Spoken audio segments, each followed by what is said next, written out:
અરે હું માર્કેટ જાઉં છું, કંઈ લાવું છે? ના. અરે ગાયત્રી, હા, તે હમણાંથી શોપિંગ નહીં કરી ને, તો લે આ પૈસા, શોપિંગ કરી લેજે. ઓકે? સારું. અરે ગાયત્રી, કરિયાણું લાવવાનું છે નહીં? એ મેં લાવી દીધું છે. કઈ રીતે? જે તમે મને પૈસા આપ્યા હતા ને એનાથી મેં કરિયાણું લાવી દીધું છે.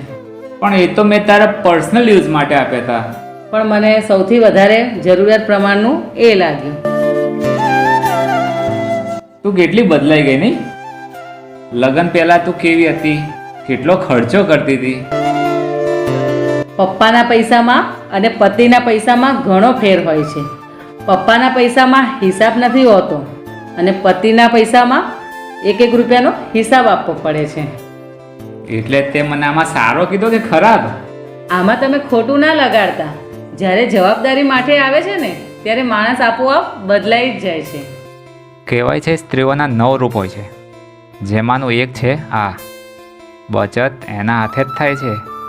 તમારું શું મંતવ્ય છે? કોમેન્ટ કરીને જણાવો.